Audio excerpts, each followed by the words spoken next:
Okey, BM-SPM KSSM 2021, peperiksaan sulung yang akan kamu duduki ini sudah pasti mencabar kerana silibus baru ni adalah silibus yang mencabarlah. Memang dari segenap segi ia mencabar. Okey, kerana something brand new silibus. Okey, so do speed revision sebab masa sudah suntuk. Jadi kamu kena kenal dulu perbezaan.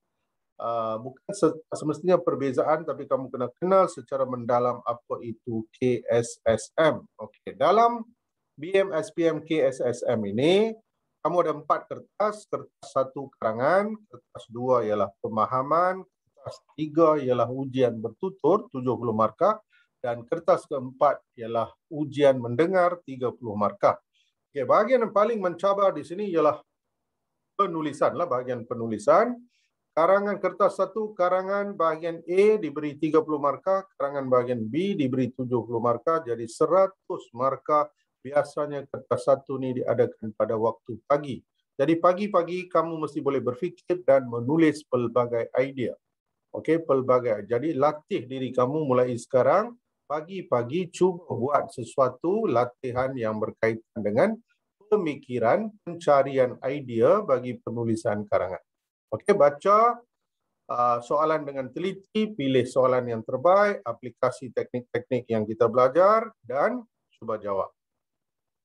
Dan yang paling membebankan pelajar ialah kertas 2 lah. Banyak pelajar sudah pun berkongsi pengalaman dengan saya dalam peperiksaan percubaan pun mereka menghadapi cabaran besar dalam memperlengkap kertas 2. Kertas 2 pun ada 100 markah. Soalan 1 hingga 5 semua soalan tentang sistem bahasa diberikan 35 markah.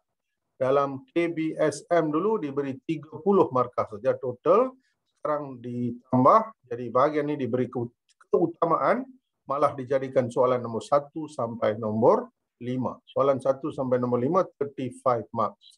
Okay, soalan nombor 6 dan 7 ialah soalan pemahaman. Petikan, 1 petikan umum, lepas tu petikan sastra. Okay, kamu boleh diberi 1 atau 2 petikan dan markah diberi 25 untuk kedua-dua soalan ini. Soalan novel yang ada 2 soalan diberi 10 markah dan akhir sekali soalan rumusan 30 markah. So, yang membimbangkan saya ialah 30 markah ini berada dalam soalan nombor 9, soalan terakhir. So for this alone, you need about at least 35 minutes, to do this work. So you must spare 35 minutes for bahagian ini. Not easy. Okay, not easy. Bahagian ini saja akan, kerana kamu kena menulis jawapan yang lengkap. Okay, minimum 30 minutes you need. Jadi sebelum masa kamu habiskan soalan nombor 8 novel ni, sepatutnya kamu ada lebih 30 minit lagi untuk menjawab soalan rumusan yang membawa 30 markah. Okay. Okay, ada soalan tentang silibus? Anything you want to check with me? Anything you are still not clear? Let's be very clear before we sit for exam. Okay, kalau kamu tak ada soalan, bahagian kertas 2 ni, saya nak tanya kamu lah. Saya nak tanya, yes. Adrian, are you there? Yes. Yeah, which is the most difficult part for you in SPM KSSM? Bahasa Melayu Standard. Oh, Bahasa Melayu Standard, not only for you, for most students. Okay, paling sukar sebab ini satu silibus yang baharu lah. Sebelum ni tak pernah ada. Okey, lagi? Apa lagi yang susah?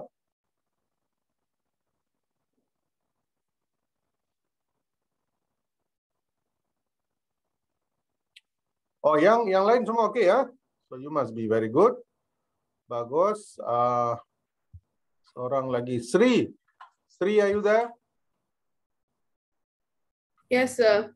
So which part is most difficult for you? I think the Bahasa Melayu Standard and the soalan 1 to 5 lah, sir. Soalan 1 to 5 is quite challenging. Bahasa Melayu, all lah 1 to 5 tata bahasa. Jadi di sini kertas 2 saya dah pernah beritahu kepada kamu akan membelanjakan 70 masa untuk membaca. Because everything you have to read, everything got petikan. A to Z, soalan 1 sampai 9, semua ada petikan, kena baca petikan baru boleh jawab. So reading will take lots of time. So kena baca dengan cepat dan kena fahami dengan tepat. Dan paling penting dalam KSSM ialah arahan, baca arahan. Saya tengok dalam buku teks kamu tingkatan 5, ada arahan diberi dalam karangan bahagian B. Karangan bahagian B dia bagi 2 keywords. Dia kata tuliskan 2 sebab dan 1 langkah. Okay, all this can happen, you know. If it appears in the textbook means it can happen to you in the real exam. Pertama kali saya pernah tengok, I was shocked, okay. 2 arahan in 1 for 1 question, you know. Berikan 2 sebab dan 1 langkah penyelesaian. Jadi kamu kena tulis 2 perenggan sebab dan 1 atau 2 perenggan langkah penyelesaian. Jadi baca arahan dengan teliti. Okey, sebagai persediaan, saya pernah berkongsi kepada kamu, semua bahagian ini, karangan bahagian A, bahagian B, rumusan dan ujian bertutur, semua ini yang membentuk 200 markah ataupun 66% daripada peperiksaan ini, sebenarnya kamu boleh prepare dengan cara yang sama. Kerana semua ini berkaitan dengan isi. Isi, huraian, okay, isi, huraian, kena faham contoh, kena guna gaya bahasa, peribahasa dan sebagainya. Jadi basically it's about ideas. Karangan need ideas, bahagian A need ideas, bahagian B need ideas. Rumusan you have to pick up the ideas berdasarkan skop. Skop kena tahu sama ada ia sebab, kesan, langkah, kepentingan, faedah, fungsi, ciri, what the hell it is you have to know. Rumusan. Ujian bertutur pun sama. Ujian bertutur sama macam karangan, tapi hanya cikgu tanya dalam bentuk yang tidak formal. Okay? Cikgu tanya dalam bentuk yang lebih lembut kerana dia nak mengajak kamu berbual. Okay, dia tak tanya soalan macam karangan, tapi masih merujuk pada isi-isi yang dibincangkan dalam karangan. So this 4-in-1 which is 200 marks, preparation is one shot. You can do together. Bagi pelajar yang masih lemah, saya cadangkan tumpukan buat banyak latihan rumusan.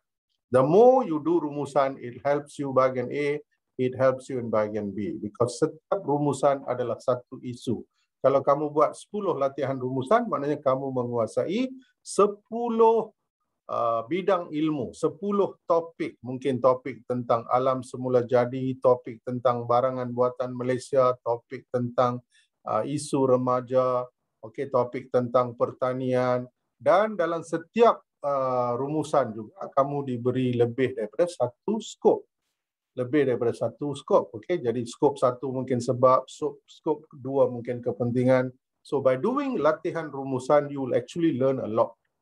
So if you're a weak student, saya cadangkan banyak buat latihan rumusan dalam 3 bulan ini. Do a lot, at least maybe about 30 to 50 latihan rumusan. If you are a weak student, you got no choice. You have to do this. Ini akan menjadikan kamu lebih bersedia untuk menulis karangan, menulis rumusan dan juga untuk idea untuk ujian bertutur. Okay.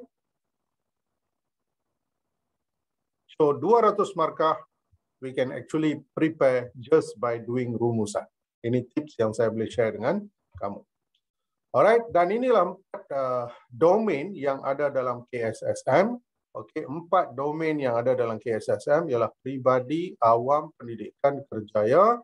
Skopnya amat luas, pelbagai soalan boleh ditanya. Jangan main ramal-ramal. Okey, ramal pun kena ramal dengan betul lah. Okey, tak boleh main ramal-ramal macam dulu. Sekarang skopnya amat luas. Jadi saya minta kamu buat persediaan.